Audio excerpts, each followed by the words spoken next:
Marketing Square. Bienvenue sur Marketing Square, le rendez-vous du gros marketing. Le gros, c'est un marketing qui sort des clous, qui se réinvente, qui se renouvelle. C'est aussi un mindset qui repose sur l'envie de se dépasser, de se détacher de ses opinions une bonne fois pour toutes et d'apprendre en continu. Si tu te reconnais dans cette description, que tu sois débutant ou expert, abonne-toi. Ce podcast va devenir ton meilleur allié. Ce podcast est rendu possible par Richmaker, la plateforme que j'ai lancée pour permettre enfin aux marques de monter des partenariats qui fonctionnent. Identifier un partenaire stratégique, faire le plein d'idées de partenariat et surtout performer ensemble et collectivement. Si cette vision vous parle, rendez-vous sur richmaker.com et bon épisode. Bonjour à tous et bienvenue dans ce nouvel épisode de Marketing Square. Aujourd'hui, on va parler prestance, on va parler aura, on va parler charisme, on va parler des 5 clés pour augmenter sa confiance en soi. Je suis accompagnée de Aubry Mispollet, qui est l'auteur du livre Déchaînez-vous, que tu m'as gentiment envoyé, Aubry. On s'est rencontrés à New York il y a 10 ans. Qui eût cru qu'aujourd'hui, on serait en train de faire un podcast ensemble ? C'est clair, je suis ravi d'être là, Caroline. Merci pour ton invitation. Moi, je suis formateur en prise de parole en public, conférencier. Le but du podcast, c'est de vous partager 5 clés pour augmenter sa confiance en soi. Pour moi, la première clé, c'est d'utiliser ses forces au quotidien. Il y a énormément d'études qui prouvent que quand on utilise nos forces, on est plus impliqué au travail, on est plus productif, on est plus heureux, on est en meilleure santé. Donc déjà, la première question qu'on peut se poser, c'est est-ce que je suis capable, moi, spontanément, en quelques secondes, de citer mes forces? Et si c'est pas le cas, moi je vous recommande un exercice que j'aime beaucoup, c'est de lister environ 10 succès qu'on a atteints autour de sa vie et de voir à chaque fois quelles sont les qualités associées qu'on a mobilisées pour chaque succès. Par exemple, j'ai été le meilleur commercial en termes de chiffre d'affaires au sein d'une équipe de 20 personnes. Quelles sont les qualités associées? Donc les qualités associées, en l'occurrence, ça va être j'ai une force de conviction, je suis bon en vente, en négociation, je suis à l'écoute. Et en fait, on se rend compte que quand on liste tous ces succès, et surtout qu'on voit les qualités qui sont associées, on se rend compte qu'il y a souvent les mêmes qualités, les mêmes forces qui reviennent, et ça nous donne donc une meilleure idée de nos forces. Une fois qu'on a pris conscience de ces forces, c'est très important de vraiment trouver un travail ou même de trouver des missions au quotidien dans notre travail qui nous permettent de mettre ces forces en action. C'est marrant parce que ça rejoint certains audits en personal branding que j'ai fait récemment. Et si on a trop le fameux syndrome de l'imposteur ou si on n'est pas suffisamment lucide sur qui on est, pour tous ceux qui n'ont pas une nature introspective comme nous on peut avoir, est-ce que tu recommandes de demander à ses amis? Moi, je sais que c'est souvent quelque chose que je demande quand on définit les identités de marque personnelle. Je dis en fait, demandez à vos meilleurs amis et en fait, je trouve les points communs dans les discours des amis et c'est comme ça que je dresse cette liste. Est-ce que c'est quelque chose qu'on peut faire ou tu le déconseilles? Non, tout à fait. Et c'est marrant que tu m'en parles parce que c'est un des 2 exercices que je préconise dans mon livre, les amis, mais aussi en fait de prendre des personnes de confiance. Donc pour moi, ça peut être aussi dans l'environnement professionnel, donc des collègues de travail. Un exercice que j'aime bien, c'est vraiment de demander à ses proches, dont on vient de parler, est-ce que tu peux me lister mes 3 principales forces et surtout me donner un exemple associé à chaque fois. Finalement, ça permet d'avoir des retours qui sont hyper pertinents. Souvent, ça ouvre des discussions assez profondes avec ses proches, parce qu'on n'est pas habitué de parler de ses forces avec ses proches. C'est hyper intéressant parce que le principe des forces, en fait, c'est que pour nous, c'est naturel. Donc, on les utilise au quotidien sans même s'en rendre compte. Mais en fait, c'est pas forcément naturel pour tout le monde. Et donc, c'est intéressant d'avoir nos proches qui nous disent que ça, c'est une de nos forces. Donc, c'est validé. Bon, attention à ne pas faire trop souvent parce que sinon, on va clairement prendre le boulard et puis saouler nos proches. On peut utiliser les personnes de notre entourage pour nous guider dans l'identification de nos forces. Ça, c'était l'astuce numéro 1. On est prêt pour l'astuce numéro 2. L'astuce numéro 2, c'est prendre conscience de sa valeur. C'est très lié pour moi à la fierté en fait. Vraiment se demander à la fin de sa journée, est-ce que je suis fier de moi? Moi je sais que pendant des années personnellement, et je pense que c'est le cas de beaucoup de personnes qui sont assez ambitieuses, assez déterminées, j'avais tendance à me dire j'ai pas fait tout ce que j'avais à faire, j'aurais dû faire plus. Et donc en fait je finissais ma journée un peu en me flagellant et en ayant un sentiment de frustration.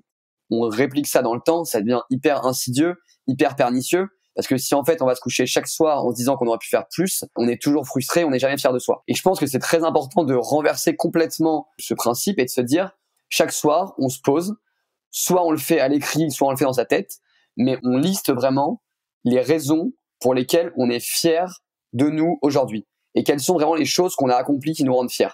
Ça peut être, je suis fier de moi parce que j'ai fait 1 heure de sport. Je suis fier de moi parce que j'ai téléphoné à ma grand-mère. C'est vraiment un renversement de paradigme et un changement de prisme où on se met sur une dynamique positive. On est tout simplement plus doux avec soi-même parce qu'on n'est pas des machines. On est juste fier de ce qu'on a réalisé. On a fait de son mieux et on se célèbre.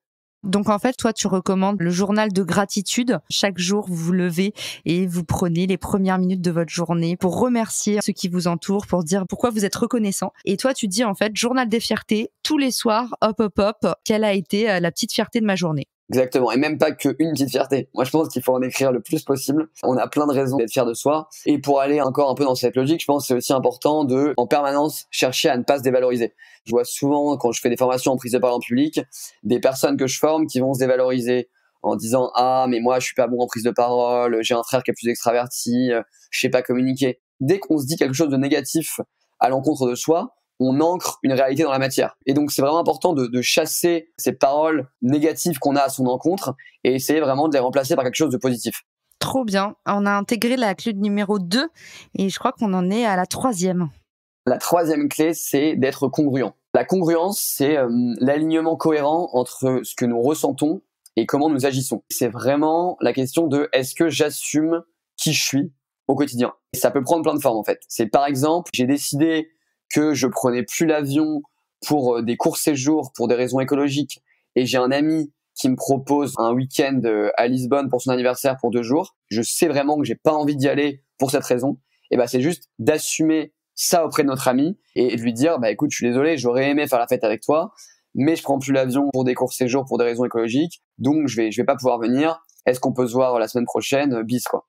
Et de la même manière, si on se retrouve au restaurant avec que des personnes qui sont végétariennes et que nous, on a envie de prendre du foie gras et que ça nous fait plaisir et qu'on ressent que c'est bon pour nous à ce moment-là, eh ben on le fait en fait. C'est vraiment en fait de quitter ces logiques de culpabilisation et d'assumer de faire ce qu'on a envie de faire et d'être la personne qu'on est. Et je pense que la congruence, c'est hyper important dans nos vies de tous les jours et ce qui crée souvent un mal-être, c'est que certaines personnes se retrouvent les fesses entre 2 chaises en permanence. Alors que quand on est aligné avec qui on se sent déjà beaucoup plus serein. Mais ça me parle tellement parce que c'est tellement ma personnalité de me forcer à faire un truc et du coup après à le faire en faisant la gueule alors qu'il n'y a rien de pire. Je sais pas si vous qui nous écoutez, vous reconnaissez dans ce type de mouvement, mais moi j'ai l'impression que c'est un peu notre gangrène. Il y a un bouquin qui m'avait vachement changé la vie que je recommande à tous ceux que je diagnostique un petit peu comme moi à tendance trop gentille et trop prendre sur soi. C'est Thomas d'Ansembourg, Cessez d'être gentil, soyez vrai, qui est top. Et aussi il y a pas longtemps, j'ai lu le dernier bouquin de Fabien Olicard qui était Petit guide anti-manipulation.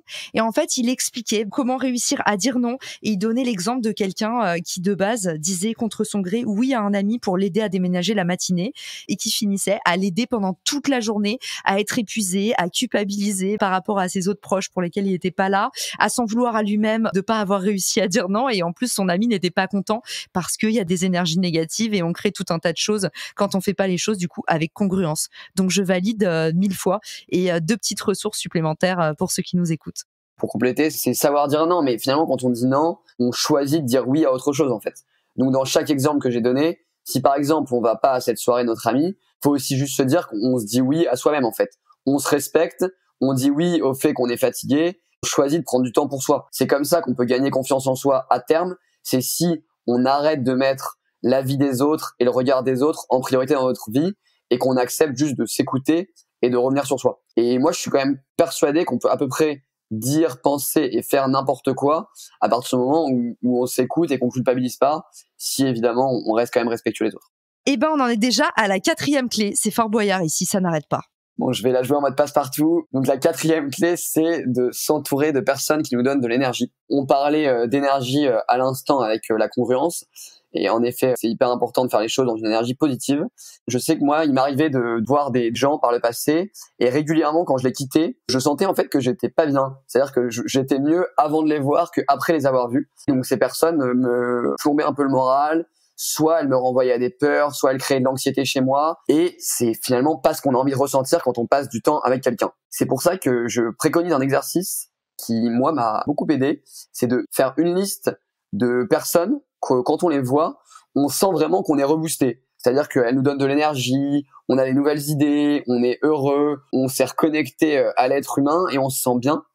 Et au contraire, faire une liste de personnes où, quand on les voit, on sent qu'on est un peu dans le dur. Mon conseil, évidemment, qui suit l'élaboration de ces 2 listes, c'est de faire en sorte de passer le moins de temps possible avec les gens qui nous prennent de l'énergie Et parfois, c'est hyper compliqué parce que je me retrouve avec des gens qui me disent « Ah oui, mais si c'est mon frère, ou bien si c'est un ami que j'ai depuis 20 ans. » Bon, il y a peut-être certaines personnes, c'est compliqué évidemment de plus les voir, et c'est pas forcément l'idée, mais c'est en tout cas déjà de les identifier et de se dire qu'on les voit à des moments où on sent qu'on a suffisamment d'énergie à leur donner, parce qu'on sait qu'ils vont nous en prendre, et de quand même moins les voir. En revanche, le deuxième conseil, c'est les gens qui nous donnent de l'énergie, faire en sorte de les voir beaucoup plus. Quelque chose pour moi qui est important, c'est de se dire en fait que la vie, c'est un changement permanent. Et c'est pas parce qu'on connaît quelqu'un depuis 6 mois, on a un coup de cœur amical et on dit qu'elle nous donne beaucoup d'énergie, qu'il faut se dire « Ah ouais, mais en même temps, cette amie, je le connais depuis 15 ans, donc c'est normal de voir cette amie. » La vie, c'est du changement permanent, et il faut juste s'écouter un moment à l'instant T, et ça veut pas du tout dire qu'on n'honore pas notre relation passée, et qu'on peut pas continuer à se voir de temps en temps, parce que c'est important pour nous et que ça nous tient aussi à cœur. Parfois aussi, on a des phases de notre vie où on sent qu'on est plus ou moins vulnérable sur certains aspects, quand on lance une entreprise, ou quand on est en train de changer de poste, ou de changer de ville. Et il y a aussi des gens où on sait qu'elles ont dans leur vie des blessures, ou qu'elles ont des peurs qui vont nous renvoyer à ça, qui va nous mettre en situation d'inconfort. Et peut-être qu'il y a aussi des moments de notre vie où il y a certaines personnes qu'on doit moins voir. Qu'est-ce qu'on fait si quelqu'un est à la fois dans les deux colonnes? Est-ce que je suis hyper anormale si, quand je suis en train de faire ma petite liste mentale, il y a une personne, par exemple, de mon entourage qui est dans les deux colonnes à la fois? C'est-à-dire qu'il y a des moments où elle me fait sentir hyper mal, et il y a d'autres moments, en fait, où elle m'a fait sentir bien, où je sais qu'il y a aussi des très bonnes choses. La vie n'est pas juste de faire des colonnes, donc il y a forcément les entre-deux. Ce qui est intéressant avec l'exemple que tu viens de donner, déjà tu as parlé au passé en disant que cette personne t'avait apporté des belles choses dans le passé, t'avait donné de l'énergie et tout. Donc peut-être que ça veut dire qu'à l'instant T, c'est plus le cas. Et donc, c'est aussi quelque chose dont je parle beaucoup dans mon livre. En fait, il y a des phases de vie. C'est-à-dire que moi, ça m'est arrivé avec certains de mes meilleurs amis de me rendre compte qu'il y avait des moments de ma vie où pendant 1 an, 2 ans, ça me faisait vraiment de la peine, et je sais que ça faisait aussi de la peine à cette personne, mais je sentais qu'on avait une sorte d'incompatibilité. Voilà, fallait accepter que la période actuelle, on se verrait moins, parce que quand on se voyait, on se faisait plus de mal que de bien. Il y a plusieurs personnes dans ma vie où on s'est retrouvés pour le meilleur, en fait. Et je pense que c'est aussi ça qu'il faut accepter, en fait, que c'est que des gens peuvent à un moment dans notre vie un peu disparaître pour revenir plus fort que jamais. Qu'on peut jamais être définitif sur personne, parce que on sait pas ce qui peut arriver. Donc l'idée, c'est pas du tout d'arriver et de dire salut machin, écoute, je t'ai blacklisté, donc j'ai décidé que je te verrai plus jamais. C'est pas du tout l'idée de la liste, quoi. Non, mais ça me fait vraiment réfléchir ce que tu dis, Aubry, sur les phases de vie, parce que tu vois, moi, une de mes croyances fortes, c'est justement que mes proches de longue date sont vraiment mes garde-fous. Et il y a un truc qui me met toujours en alerte, c'est le moment où je commence à m'éloigner de mes proches. Parce que je me dis toujours, quand je m'éloigne de mes proches, je me rapproche de la bêtise. Tu vois ce que je veux dire? J'ai toujours eu ce sentiment, et particulièrement quand tu arrives dans des milieux comme l'entrepreneuriat, tout ça, il y a plein de gens qui te disent « Ah non, mais maintenant que t'es entrepreneur, tu vas voir, tu vas plus vouloir parler qu'à des entrepreneurs. Et en fait, on est des gens à part. » Donc, et moi, c'est toujours un truc qui m'avait vachement peur, ces trucs de phase de vie. C'est intéressant d'avoir ton avis là-dessus, où tu dis faut décomplexer, parce que moi, pour moi, c'est un signal d'alarme très très fort, justement, de sentir que j'ai moins de choses en commun avec mon entourage proche qui est là depuis très longtemps, tu vois. C'est peut-être une manière d'honorer la relation et de la respecter, que de se dire que on se voit moins un moment parce qu'on se fait plus de mal qu'autre chose, mais qu'en revanche, on sera hyper content de se retrouver, et que ce sera peut-être encore plus beau. Je pense que les relations sont liées à évoluer, et que c'est pas parce que on a eu par exemple un meilleur ami et qu'on s'est vu 3 fois par semaine que ça va forcément se continuer à l'infini toute notre vie. Et c'est triste, mais la vie est faite de deuil symbolique. Intéressant. On en fera un post LinkedIn de cette question, parce que je la trouve intéressante et j'ai hâte de savoir ce que les auditeurs en pensent. On mettra ça dans les ressources de l'épisode. Je rêve, on en est déjà à l'ultime clé. 5e clé, c'est agir en embrassant ses peurs positives. Question moi, que j'aime bien me poser, c'est est-ce que parfois vous avez la sensation de vous empêcher de faire quelque chose à cause d'une peur? Ça peut être la peur du manque d'argent, la peur du changement, la peur du regard des autres. Et bien souvent, quand je pose cette question, les gens me disent qu'en effet, ils s'empêchent au quotidien de faire des choses à cause de la peur. Moi, j'en suis arrivé à créer une distinction entre 2 peurs, qui sont les peurs positives et les peurs négatives. Pour moi, en fait, la peur positive, c'est quand on s'empêche de faire quelque chose alors que pourtant, on a vraiment envie de le faire. Donc la peur positive, c'est une peur qui est créée par quelque chose d'excitant, c'est un stress positif, c'est un challenge, alors que la peur négative, c'est le fait de faire quelque chose alors qu'on a vraiment envie de le faire. Donc je vais donner des exemples pour que ça parle plus. Par exemple, une peur positive, ça va être j'ai vraiment envie de faire cette conférence, mais j'ai peur de ne pas être à la hauteur, donc je ne la fais pas. J'ai vraiment envie de commencer le piano, mais je suis trop âgé, donc je ne recommence pas. Et en fait, on voit bien dans toutes ces peurs positives, aller vers quelque chose qui nous plaît, c'est pas nécessairement confortable en fait. C'est justement en acceptant d'embrasser ces peurs positives qui nous mettent dans une situation d'inconfort, mais qui dans le fond nous rapprochent de notre essence, de notre être, de l'exploitation de notre plein potentiel et de ce qu'on veut profondément, qu'on va progresser au quotidien et qu'on va juste se sentir plus aligné et plus apaisé. En revanche, une peur négative, au contraire, ça va être par exemple, on en parlait avec la soirée, j'ai pas envie d'aller à la soirée de cet ami parce que je suis exténué, mais j'ai peur que cet ami me fasse la gueule, donc je me force et j'y vais. Et typiquement, ça pour moi, c'est vraiment une peur négative, donc en fait juste, on ne se force pas, on écoute sa fatigue et on va se coucher. Et demain, peut-être qu'on ira prendre un verre avec cet ami ou un déjeuner, on sera beaucoup plus reposé et donc beaucoup plus à même d'avoir une énergie positive et de passer un bon moment avec elle. Une autre peur négative, ça peut être, j'ai fait passer les entretiens, j'ai pas envie d'embaucher cette personne, mais mon manager, c'est la personne qu'elle préfère. Je n'ai pas envie d'aller à l'encontre de l'avis de mon manager, j'ai peur de ce qu'il va penser, donc j'embauche quand même cette personne dans mon équipe. Typiquement, je recommande vraiment de ne jamais faire ça, parce que c'est la meilleure façon que dans 2 mois ou même pas, ça explose. On ne recrute pas quelqu'un dans son équipe pour son manager. Tous les exemples que je donne de peurs négatives, il y en a plein, mais c'est vraiment souvent des choses où on s'oblige à faire des choses alors qu'on n'a pas profondément envie de le faire. Parfois, on prend des décisions dans notre vie qui ont beaucoup plus de conséquences. Et si toute notre vie, on fait des actions tous les 2 jours de 3 heures où on se coupe de ce qu'on a profondément envie de faire, on se retrouve à la fin de notre semaine, à la fin de notre vie, juste à avoir mené la vie que les autres attendaient de nous, mais pas la vie qu'on avait profondément envie de mener. Tu m'as convaincu, Aubry. Merci beaucoup pour toute ta générosité de nous avoir dévoilé ces conseils qui sont extraits de ton excellent livre. Moi, ce que j'ai beaucoup aimé avec ton bouquin Déchaînez-vous, c'est que c'est très pratico-pratique. Et c'est pour ça que je t'ai invité aujourd'hui. Il y a plein de petits quiz, il y a plein de petits exercices. Moi, je les ai pas encore finis parce que je me suis fait voler le livre par ma mère, qui n'a d'ailleurs pas compris tous les exercices. Donc, je t'enverrai la liste de ces questions. Tu te débrouilles avec ça, Aubry. En tout cas, hyper intéressant. Il y a plein de petites clés pour s'explorer. Et puis, tu l'as dit tout à l'heure, c'est un bon faiseur de conversation aussi. Moi, c'est pour ça que j'ai voulu le partager avec mes parents. Finalement, je trouve que souvent, on passe un peu à côté des vrais sujets en famille. Tu vois, à trop parler de quand tu te lances dans l'entrepreneuriat, on te demande vachement comment ça va ta boîte. Mais en fait, on veut juste savoir si tu as recruté des nouvelles personnes, ton chiffre d'affaires, ton nombre d'abonnés. Il y a plein d'autres choses à explorer autour de nos histoires de vie. Je sais que tu voulais dire un dernier petit mot sur la mission de vie, Aubry. Peut-être la tienne ou la mission de vie en général, on ne sait pas. Tout à fait, et merci beaucoup. L'objectif de cet épisode, c'est vraiment de donner des clés pour augmenter sa confiance en soi. Le fait d'avoir beaucoup travaillé sur ma mission et dernièrement de vraiment sentir que je suis aligné avec ce que j'appelle ma mission de vie et de faire quelque chose de positif et de plus grand que moi, c'est quelque chose qui m'a vraiment aidé à me sentir très apaisé et très aligné. Je préconise aux personnes de réfléchir sur eux, de faire une introspection et finalement de vraiment se poser la question, qu'est-ce que j'ai envie d'apporter au monde ? Quel monde j'ai envie de créer et en faisant quoi ? Parce que je trouve que quand on a quelque chose de plus grand que nous, de plus grand que juste j'ai envie de gagner beaucoup d'argent, j'ai envie d'être célèbre, tout simplement un peu la raison d'être, la raison pour laquelle on se lève le matin, et ça nous permet en fait quand on a des périodes de bas de se sentir plus apaisé, plus aligné. Je pense que c'est important de l'avoir en tête. Il y a plein de missions de vie possibles. Par exemple, un médecin, sa mission de vie, ça peut être d'aider les gens à se soigner ou à guérir. Un comédien, peut-être que sa mission de vie auquel il doit se rattacher quand il y a des moments de doute, ça va être j'ai envie de faire vivre des émotions aux gens.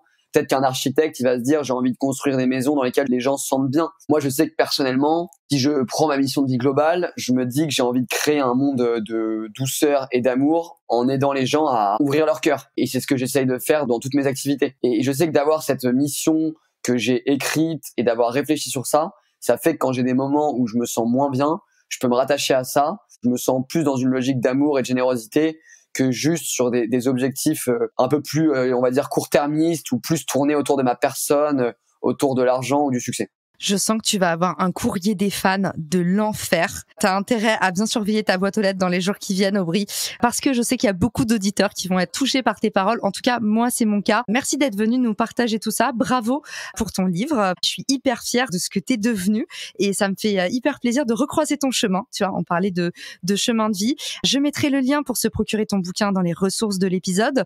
On fera un petit post LinkedIn pour tous ceux qui ont des questions et qui veulent échanger.